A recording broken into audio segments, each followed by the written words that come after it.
Spring Bill is officially back as KU dives into the transfer portal once again, landing the local standout Zeke Mayo. We talked about Riley Kugel last week. Now we've got the addition of Zeke Mayo. But what else is up Bill Self's sleeve? Well, let's get into it. Hey, what's good, y'all? It's your boy JD6 here. I'm with my man. Shout out to KC Sports Authority. Make sure y'all go check that podcast out, man. You heard the man.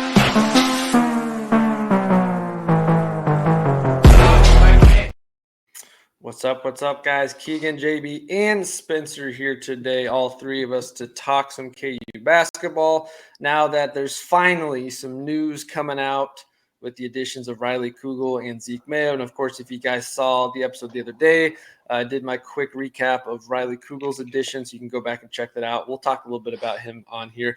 But welcome into the podcast. This is the KC Sports Authority podcast. You are checking us out over here on our YouTube channel. Go ahead and hit that like and subscribe button. We are on our way to 500 subscribers, and your help will get us there, so we would greatly appreciate that. And shout out to all of you that have been supporting us so far. We are so grateful for that. And if you're new to the show, jump on board. You can also find us over on Spotify if you want to listen on the go. And be sure to check us out on Facebook, Instagram, TikTok, and Twitter at KCSA Pod. And before we get going again, shout out to our sponsor, Churchill's, who's been supporting us all throughout March Madness. We're now down to the final weekend of March Madness, but Churchill's is never down. They are always a good place to go hang out. Go check them out over in Topeka, Kansas. You can also give them a call at 785-273-0102. Churchill's is one of the best tobacco shops in the area, cigar lounges. They're got a relaxed environment, comfy lounge, large selection of cigars, pipes, and pipe tobacco. Great shop community with lots of interesting characters and a great place to go lose time in conversation. Go try some of their house blends, Eagle Maduro, made for them by Rocky Patel. The 50 Club San Andres Maduro Puro, made exclusively for them in Mexico. All veterans, first responders, and clergy get 10% discount when you go see them. Make sure you go check them out. Of course, they've got their spring smoker event coming up that we'll talk about later. You can also find some of that information on their Facebook page if you search Churchill. So go give them a call. When you do go visit them, make sure to mention the KCSA Pod sent you to them. So go check those guys out, especially if you're still watching some basketball this weekend or you want to go watch some baseball there. Great place to just hang out and have a good time. All right, guys, let's get into it. We've got some movement finally in the offseason.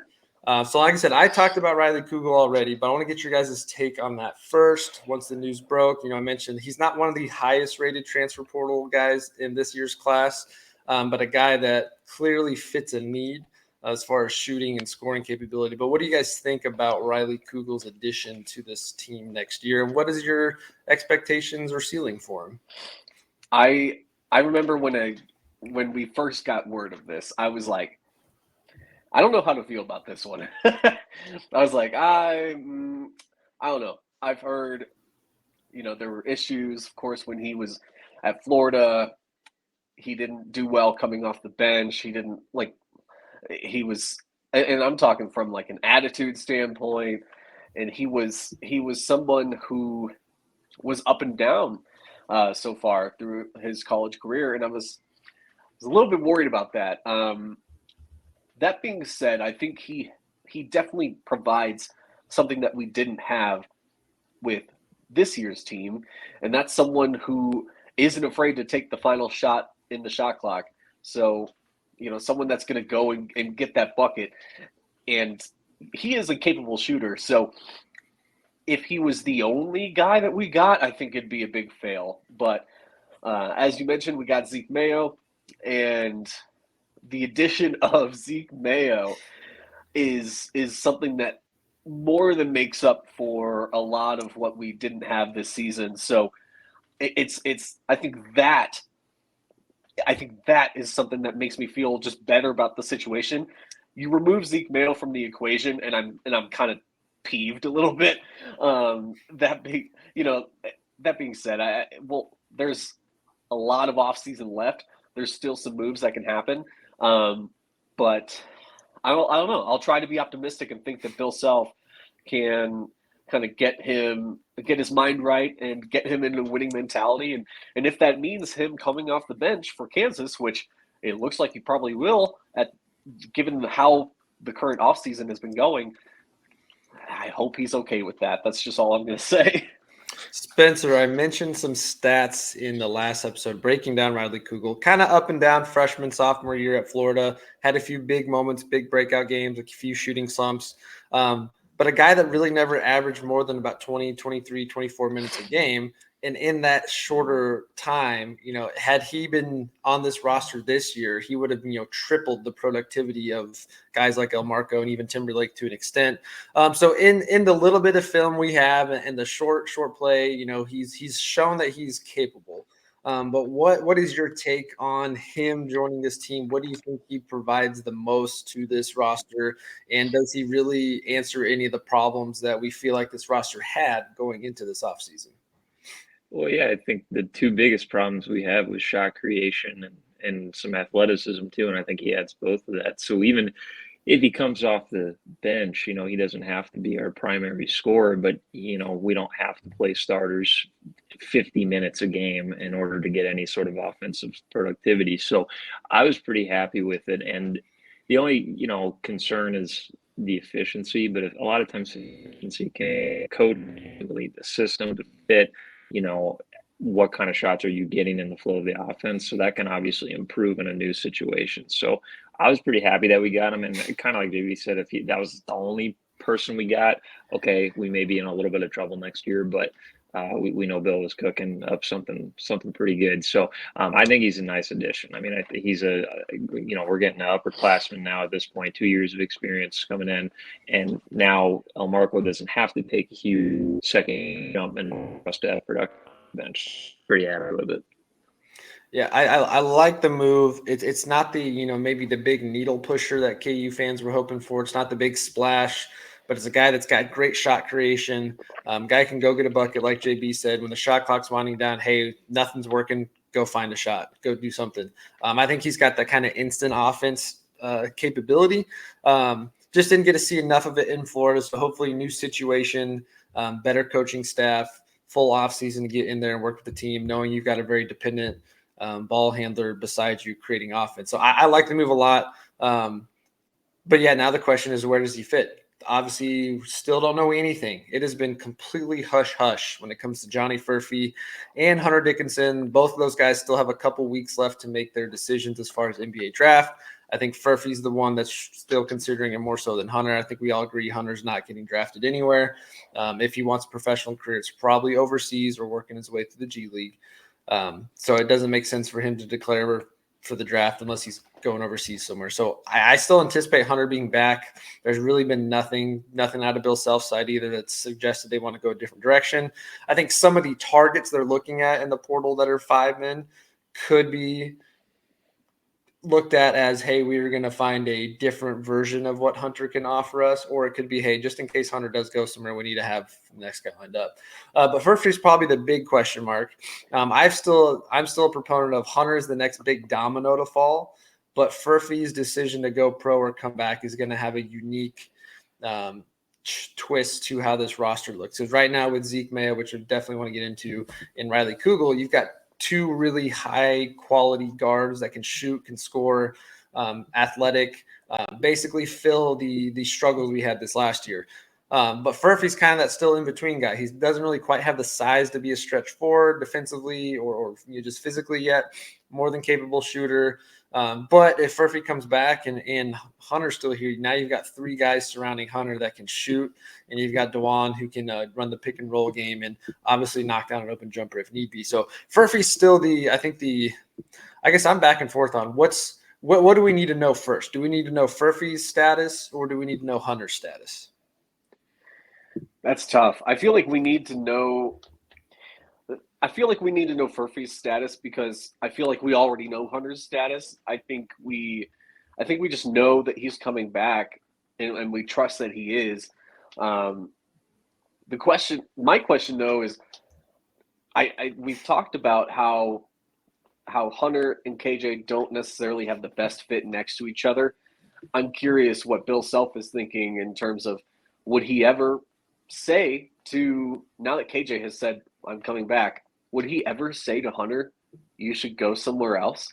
Like, is that the craziest thing? Because I know I know Hunter is who he is. I know he's an All-American. I know he's a 20-10 guy every single night. And it's the weirdest thing in the world to say, I'm not sure if we want you back on the team. But, he has had his laxes in defense. He has had streaky shooting, to say the least. I mean, I don't even know if you can call it streaky. He started out hot, and then it just went completely gone. And he can't shoot the three anymore. If he got that back over the offseason, if he really worked on his threes, if he somehow got his three-point shot back, I mean, the craziest lineup to me that no one else is throwing out there is if we still managed to get a big-time center, or maybe not even if we needed that. What if we started Flory at the 5, started Hunter at the 4, and I know. No thanks. If he a stretch 4, if Hunter was a stretch 4, he's too slow. Hey, I'm just saying, if all he has to do is hang out back there and be a stretch 4, and then if you have a guy like Mayo, and you have a 6'9" Furphy who if he found his shot again, it's like, Mike, could you imagine? I mean, the shooting would be outrageous, but he lost his shot, so it's like. It's just big. It's big question marks all around.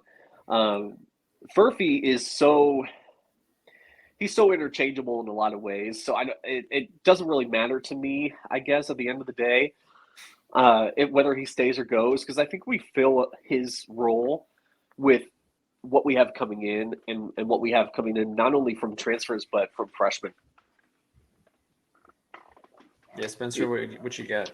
Yeah, I mean, I do think that Furphy's, I'd like to know, like JB said, I mean, out of the two, he's probably the one that, like, somewhere second round. So now, there comes a conversation. Do you stay another year, develop, and see if you can get into the first round next year? But Hunter's kind of scaring me. He scared me with that KU Burners tweet that he sent out.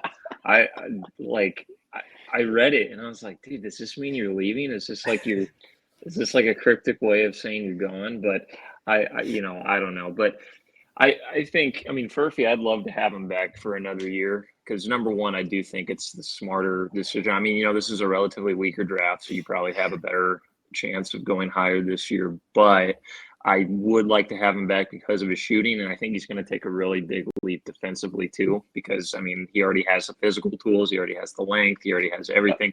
So I'd like to see him there, have a shot creator at the 2 like Zeke Mayo. Bill needs to have a conversation with DeJuan, have him be more aggressive with a shot. And then I feel like if you have better spacing in the 1 and 3 spots, KJ Hunter is as exaggerated as it was last year because everyone's like, oh, the spacing sucks, this and that. And it's like, yeah, it's because nobody in the starting 5 could shoot. It's not just the fact that it was KJ and Hunter.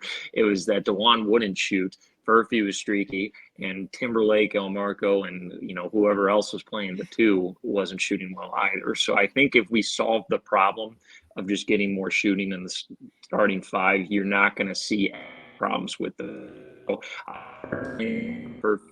and Hunter. I mean, unless he goes somewhere else for his last year, to your point, I don't think he's going to the draft. So most likely we're going to have him back. After all the time that we've had DeJuan, he's not going to change. He's not going to be more aggressive in his final year. That's just my only problem. I can't blame you, Spencer. I can't blame you or any of the other KU fans out there for wanting DeJuan to be more aggressive and shoot more threes. Part of why his percentage at the 3 is so high is because he's so selective, I'd like to think. And yeah, I agree. We saw success. We saw a national title with him being who he is, but also being surrounded by capable shooters, surrounded by capable playmakers, right? When we had Christian Brown and Ochai Agbaji and Jalen Wilson, holy cow, that was a lineup. And we can have something similar to that with a refined second-year Furphy plus Zeke Mayo plus, I don't know, maybe Liam McNeely still comes to Kansas. I don't know, but he didn't look that good in the McDonald's All-American game. Flory did. Flory looked good. They didn't pass it to him enough. I don't know if you guys watched it. It was like he had his hand up for, in pick and roll situations a lot, and they just never passed it to him. It's really annoying to me, but I think we're looking at a situation where we can build a roster that's very similar to the 2022 national title roster. There's other transfers coming in. We can get to it, but imagine if we had another guy similar to Remy, or if Elmarko took another step up in year 2 and had a Remy role. Maybe LeBaron and Phylon can be that guy. I mean, of course, he'll just be a freshman, but it's there's possibilities. The path is there now that we've gotten who we've gotten so far. Riley Kugel could be that role if he comes off the bench. So lots of things that are working in our favor. But man, I just feel like this offseason, we talked about it last offseason too, but I was I just want everyone to work on their threes. I'm going to be saying the same thing. We got to shoot more than 15 threes a game this upcoming year, which we definitely will. Between Zeke and Kugel, I think the two of them will combine for 10 a night. Well, wait till we get Bronny James. We're going to see even more. I'm not opposed to it, just because of the media attention and how cool would it be to see LeBron show up down Fieldhouse potentially. I don't know, that'd be cool. But I agree with both of you guys. Yeah. I think Johnny Furphy is the more important decision because it's almost a foregone conclusion. Hunter's back. I think even the way his NIL deals work out, it was kind of structured as a 2-year deal.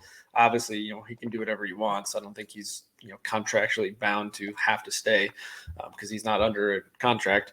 But yeah, Hunter's probably back, so Furphy would be great. I think the DeJuan thing, we've said this plenty of times on other episodes. We've mentioned it before in the past.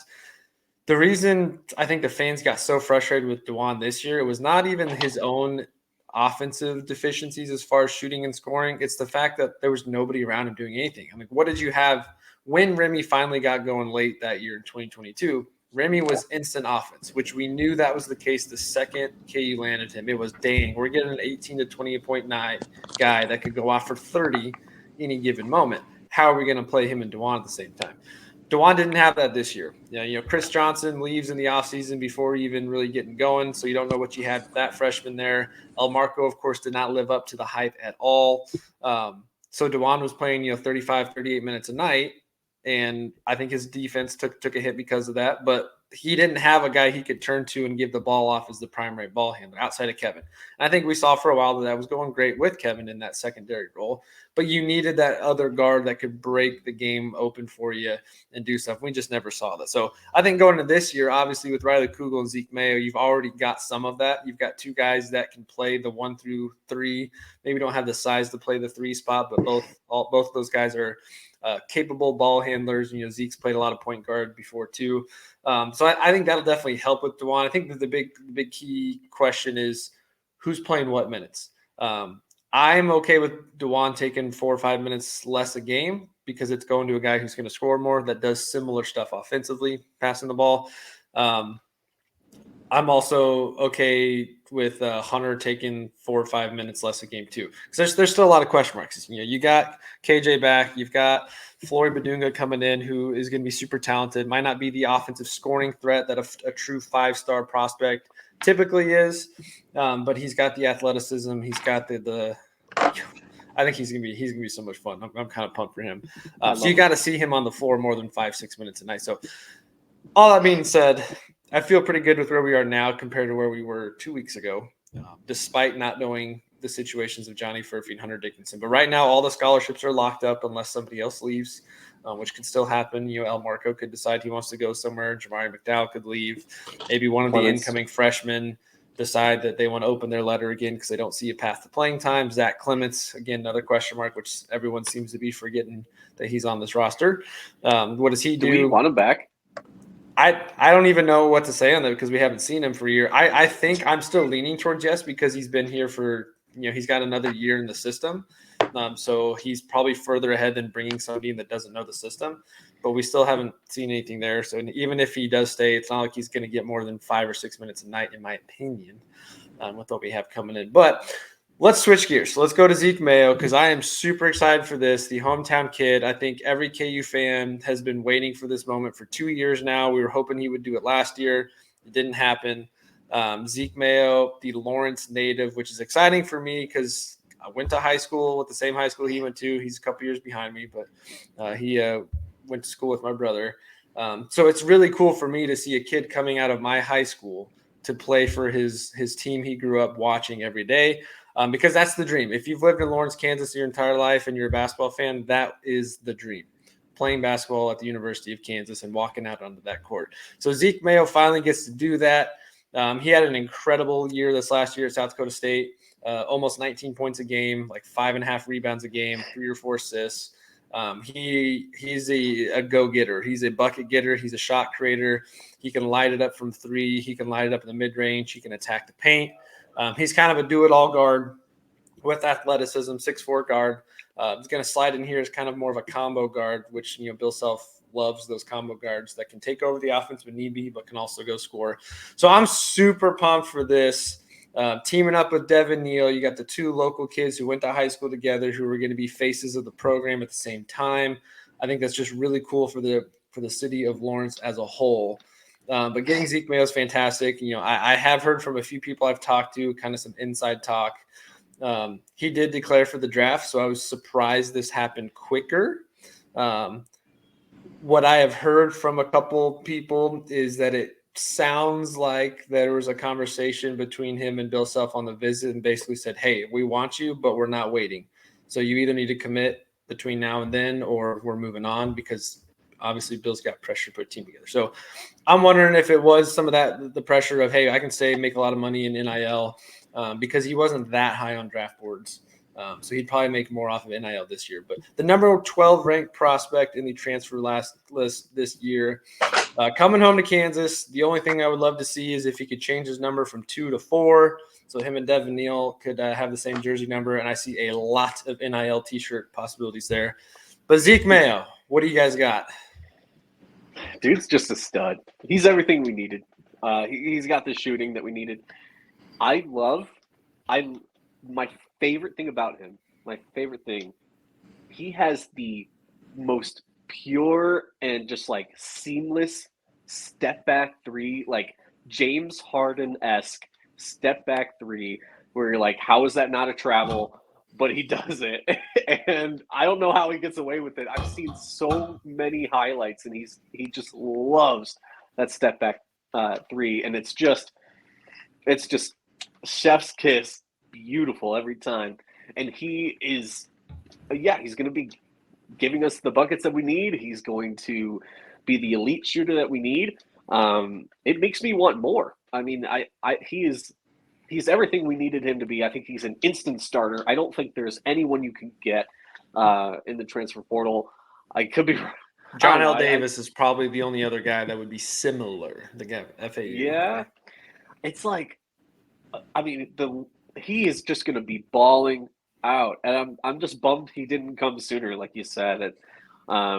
He's got 1 year of eligibility left. Last year. So, I mean, it's just a shame that he didn't come any sooner, but I love the kid.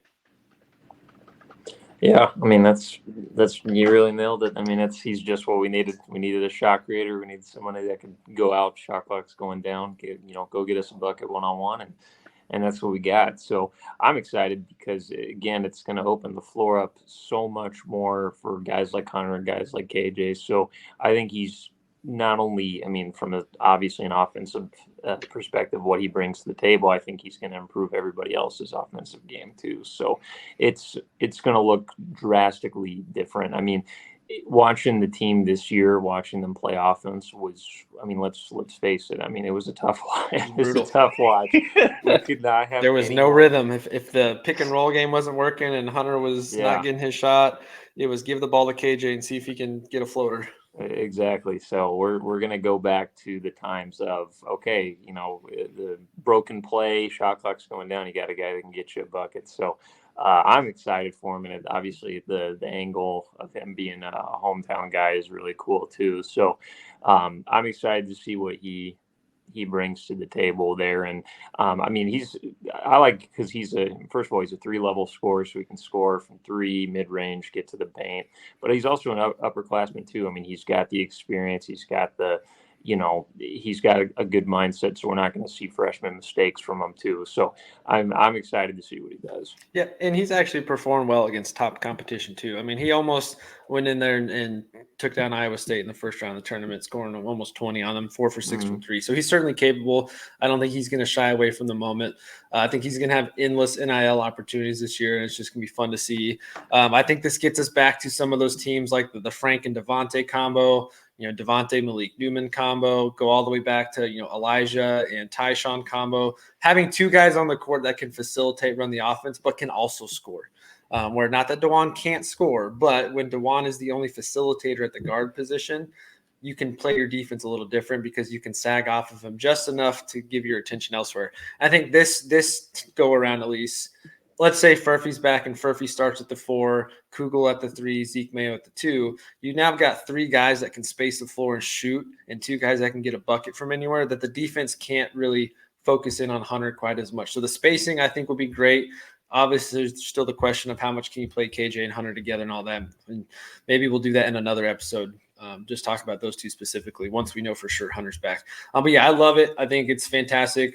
What I really love the most about this, though, is in the first week and a half of the offseason, Bill Self went out and immediately addressed our biggest concern and struggle from this last year, which was the shooting and the shot creation and elite guard play. I'm not saying that Riley Kugel is going to be elite. He might only be a 9 to 12-point scorer, but the skill set he brings is something we did not have this year. And I think that's going to be fantastic. And, of course, Zeke, I think the sky's the limit for him. With this current roster, the way it's constructed, he could easily lead us in scoring. He could facilitate a lot more. I think there's just a ton of options now that KU has with those 2 in this lineup. And they're still not done, of course. I would love to see Elmarko stay and actually develop. I know he's not really a big fan for the KU fans right now because of how bad his season was.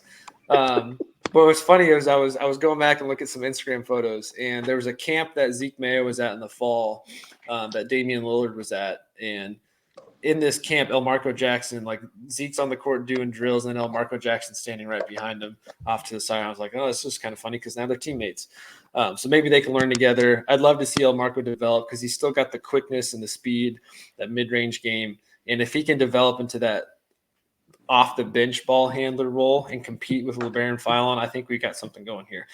That's why I love all these moves, because now we're going to be hopefully deeper going into next year to where there's competition at multiple spots. We all said this coming in the year, there was not a true backup point guard on this team, and that had us very, very concerned. Now you've got 3-4 guys that can play the point guard role, and I think that competition is good for everybody because now Elmarko can't, like this last year, if Elmarko struggled, there really wasn't any other option. He was still going to play. Even if it was 5-6 minutes, he was your only other option at the point guard position. So it's not like he had anybody pressing behind him, forcing his minutes elsewhere. This year, he's going to be forced to develop more because he's got a freshman in the wings that is capable, and he's got Zeke Mayo who can easily just take over that role. So I love the moves. There's still plenty to come. A lot we want to get into, of course, with the 5-man spot. Any other thoughts or directions you guys want to see us go the next week or so as far as the portal's concerned, or any other guys on the team that you'd like to see either go or make room for one of the incoming freshmen? What else do you guys have? I think we've all got our eyes on Zach Clements. We've all got our eyes on Jamari McDowell and also Elmarko. Elmarko, look, the kid is good. And we have to remember he was a freshman. And I think he's only played basketball for like 3 or 4 years now, so he's still very much learning. Now he's got a great chance to make a big step up. So does Jamari, and I love Jamari. Everyone tells me, "Oh no, he's a Bill Self 4-year guy," and I'm like, in college basketball these days, where you can transfer all these times and you can figure out your best scenario, and you can attend 4 different schools.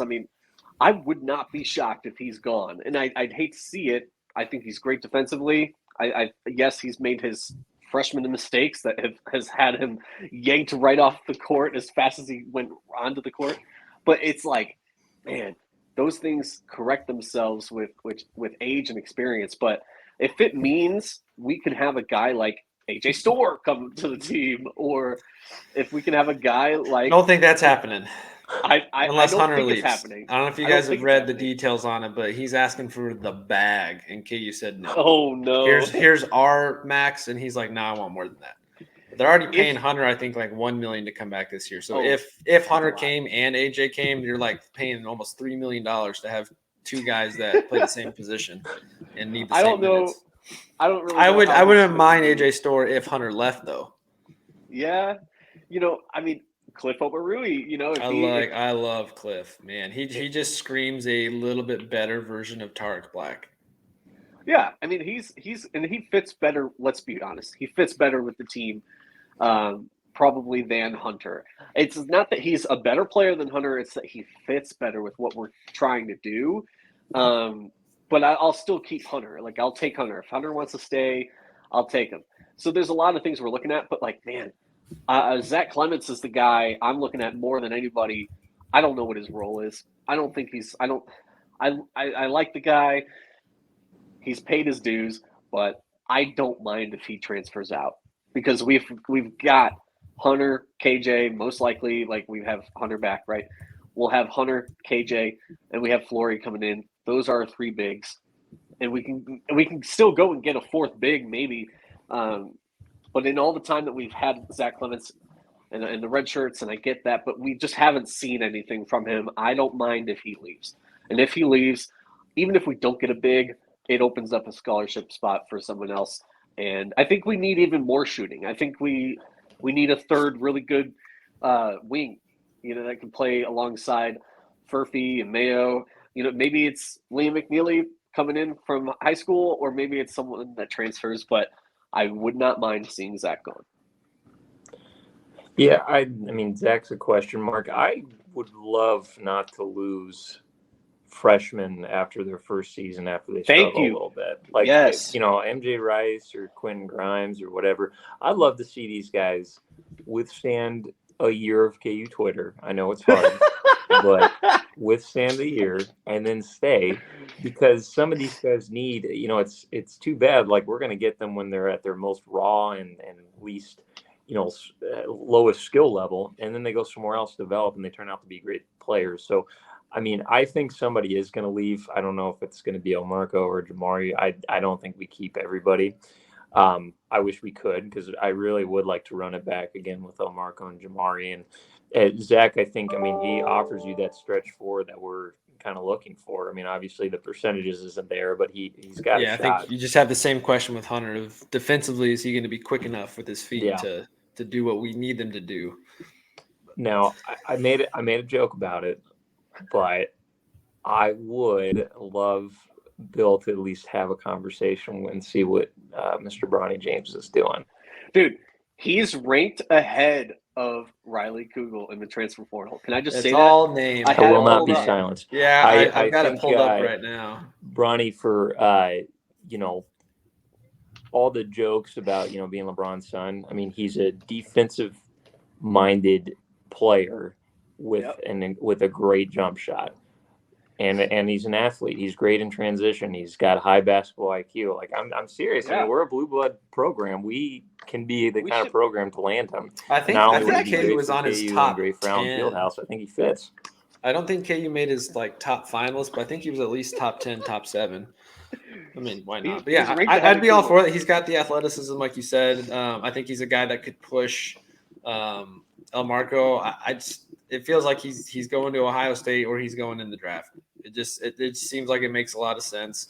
I've seen a lot of analysts say he just needs to go to the draft now, because if he comes back and struggles again, stock plummet. But anyway, rest of the transfer portal here, just a couple of the names I want to throw out there that I would not mind seeing. I got to scroll down a little bit here, but Peja Stojakovic's son, Andre Stojakovic. I mean, come on. I mean, his father's one of the best three-point shooters of all time. Maybe he's got a little bit of that in him. Coming off a year at Stanford where he didn't shoot great, but he's certainly capable. I think he'd be an interesting wing player. Obviously, you got John L. Davis there at the top, probably the best guy in the transfer portal. Can score 20, 25 a night easily. I wouldn't mind just go get him, and we'll figure out how to make the rotation work later. because he can score a ton. AJ Storr, though, I'm pretty positive he has committed to Illinois. If I'm not, I think he's just got crystal ball predictions. Okay. But Okay. Yeah. I thought he had already. Done it. And I guess when I said they play the same position, I didn't mean that him and Hunter play the exact same position. I just meant the amount of money you'd give them to both be on the floor. I don't think the spacing would work right for that. Cliff Omarui, of course, would also love that. The other one that I loved watching a couple of his games this year, but was great, Osibor from Utah State. I don't think he would come in off the bench. I don't think he'd be interested in that. But 6'8", 250, a lot of athleticism. Probably a little bit better KJ Adams, so probably don't need that there. Brandon Garrison, of course, the center from Oklahoma State. He's got the size. I think he'd be a good backup fit. The combo guard from Kentucky, Adu Thero, didn't really have a fantastic year with Kentucky, but they had such a logjam at guard position that it was going to be tough to do anything. But yeah, there's still quite a few guys out there. Even Cade Tyson's been one that's been talked about from Belmont, a capable shooter. Still a lot of things that could happen, but right now, Katie's full. There's 13. I think they could probably bring a guy in and figure out the scholarship stuff later. But for right now, they're stuck with what they've got. They got to wait on decisions from a couple guys.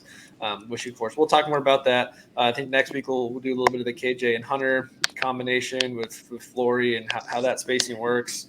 And hopefully by then we've got some more news. But that'll wrap it up for this one. Again, thank you guys for checking us out. If you've been listening to us on Spotify, if you've been checking us out over here on YouTube, thank you so much. Make sure you hit that subscribe button below. Feel free to comment below your thoughts on both Riley Kugel and Zeke Mayo, as well as any suggestions you have for where the transfer portal and the rest of the offseason should take us. Any other moves you'd like Bill Self to make. Guys you want gone, guys you want back, any of that, drop in the comments. Hit us up on Twitter, Facebook, Instagram, TikTok, messages there. We'll include it in the next episode. We'll try and do a couple more Twitter spaces over the next week or so to kind of engage in some more conversation. We'll love that. So be sure to check all that out. Give us a follow over there. Again, shout out to our sponsor, Churchill's.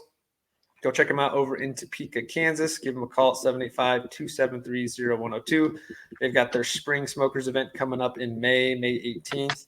$100 ticket gets you access from 12 to 5 for the event, parking lot event.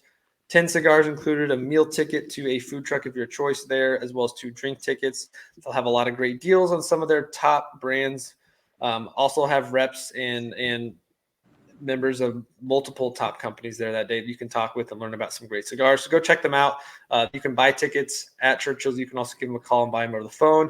Just make sure if you do, you mention the podcast to them that we sent them over to you.